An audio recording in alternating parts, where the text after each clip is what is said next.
Hi நண்பர்களே, நம்ம இப்போ என்ன பார்க்க போகிறோன்னா தக்காளி சட்னி எப்படி செய்யலாங்கிறத பார்க்க போகிறோம். அதுவும் என்னோட ஸ்டைலில். அதுக்கு என்னெல்லாம் தேவை, எப்படி பண்ணலாம் பார்க்கலாம் வாங்க. என்னோட ஸ்டைலில் தக்காளி சட்னி எப்படி வைக்கிறதுன்னு பார்க்கலாம். அதுக்காக நான் இப்போ 4 தக்காளி பழம் எடுத்து வச்சுருக்கேன். ஒரு பூண்டு வெட்டி வச்சுருக்கேன், பெரிய பூண்டு. ஒரு புளி எடுத்திருக்கேன், ஒரு கொத்து புளி எடுத்துக்கிறேன். பெரிய வெங்காயம் வெட்டி வச்சுருக்கேன். அப்புறமா பருப்பு எடுத்துக்கிறேன், ஜீரகம் எடுத்துக்கிறேன், மிளகா எடுத்துக்கிறேன். வத்தல் பொடி, நான் முழு வத்தல் தான் போடுவேன். இப்போ முழு வத்தல் இல்லாதனால நான் பொடியாக எடுத்து வச்சுருக்கேன். வாங்க இதை நம்ம எப்படி செய்யலாங்கிறத பார்ப்போம். இப்போ ஒரு கடாய் அடுப்பில் வச்சு எண்ணெய் ஊற்றிருக்கேன். எண்ணெய் காஞ்சிருச்சு. நான் இப்போ இந்த பருப்பை ஃபஸ்ட்டு போட்டு பொரிச்சுக்கிறேன். இது நல்லா பொரியட்டும். இதை இப்படி நல்லா கிண்டி விட்டுக்கலாம்.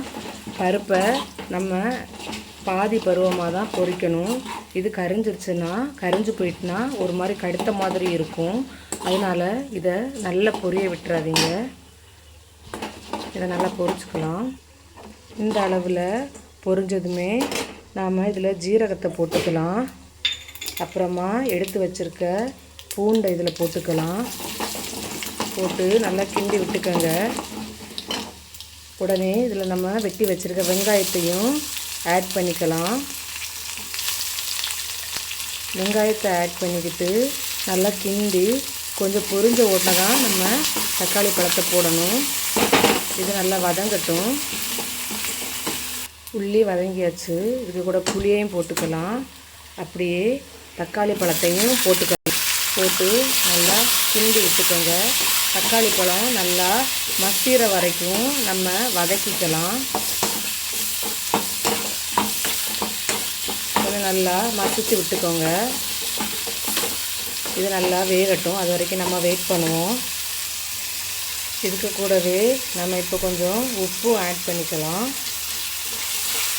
ஆட் பண்ணி நல்லா வறுத்து விட்டுக்கலாம். இப்படி இந்த தக்காளி பழம் நல்லா மசிஞ்சு வரட்டும். அது வரைக்கும் வறுத்து விட்டுப்போம். நம்ம இந்த தக்காளி பழம் வேகிற வரைக்கும் வெயிட் பண்ணலாம். இப்போ தக்காளி பழம் நல்லா மசிஞ்சிருச்சு. இதுக்கு கூட இப்போ நம்ம வத்தல் பொடியை ஆட் பண்ணிக்கலாம். ஆட் பண்ணி நல்லா கிண்டி விட்டுக்கலாம்.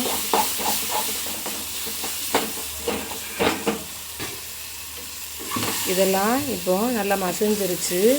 இப்போ ரெடி ஆயிடுச்சு. நம்ம அடுப்பை ஆஃப் பண்ணிவிட்டு இதை கொஞ்சம் ஆற விட்டு மிக்சியில் அடித்து எடுத்துகிட்டு வரலாம். வாங்க இது ஆறுது வரைக்கும் நம்ம வெயிட் பண்ணுவோம். இது இப்போ நல்லா ஆறிடுச்சு. நம்ம இதை ஒரு மிக்சி ஜாரில் மாற்றி அரைச்சிட்டு வருவோம். எல்லாத்தையும் இப்படி மிக்சி ஜாரில் எடுத்து போட்டுக்கலாம்.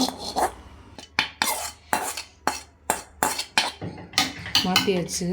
இதுக்கு கூட இப்போ நாம் கொஞ்சம் தண்ணியை ஊற்றி இப்படி அலசி இதில் ஊற்றிக்கலாம். பருப்பு போட்டுக்கனால இது கட்டியாக தான் வரும். அதனால் இப்படி தண்ணி ஊற்றிக்கோங்க.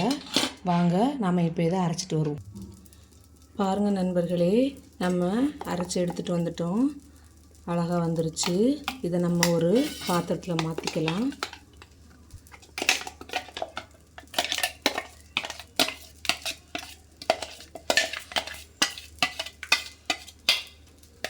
இதை இப்போ நம்ம ஒரு தாளிப்பு போட்டு எடுத்தால், கடுகெல்லாம் போட்டு தாளித்து எடுத்தால் சுவையான சட்னி ரெடி ஆயிரும். வாங்க நம்ம தாளிப்போம். சட்டி காஞ்சிருச்சு. நம்ம தேவையான எண்ணெயை அதில் ஊற்றிக்கலாம். இப்போது எண்ணெய் காஞ்சிருச்சு. கடுகு போட்டுக்கலாம். கடுகு பொரிஞ்சதுமே கொஞ்சம் கருவேப்பிலையும் இதுக்கு கூட நம்ம போட்டுக்கலாம். இதுக்கு கூடவே நம்ம இப்போ இந்த மல்லி இலையும் கொஞ்சம் போட்டுக்கலாம். மல்லி இலை போட்டு நீங்கள் செஞ்சீங்கன்னா ரொம்பவே டேஸ்ட்டாக இருக்கும். வாங்க நம்ம இப்போ இதில் மிக்ஸ் பண்ணிடலாம்.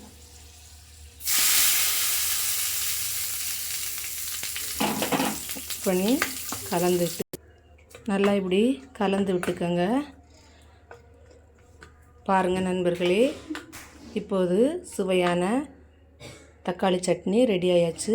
வாங்க நம்ம இதை டேஸ்ட் பண்ணி பார்க்கலாம். நண்பர்களே, இப்போ நாம் எதிர்பார்த்த தக்காளி சட்னியை செஞ்சு கொண்டு வந்துட்டோம். வாங்க நம்ம இதை டேஸ்ட் பண்ணி பார்க்கலாம்.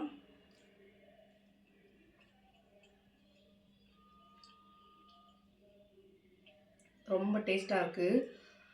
இது நம்ம குழந்தைங்கள்லேருந்து பெரியவங்க வரை நல்லா விரும்பி சாப்பிடுவாங்க. நீங்களும் வீட்டில் மறக்காமல் ட்ரை பண்ணி பாருங்கள். ட்ரை பண்ணி பார்த்துட்டு எப்படி இருந்துச்சுங்கிறத கமெண்ட் பாக்ஸில் கமெண்ட் பண்ணுங்கள். மறக்காமல் என் சேனலை சப்ஸ்கிரைப் பண்ணுங்கள், லைக் பண்ணுங்கள், ஷேர் பண்ணுங்கள். பாய்.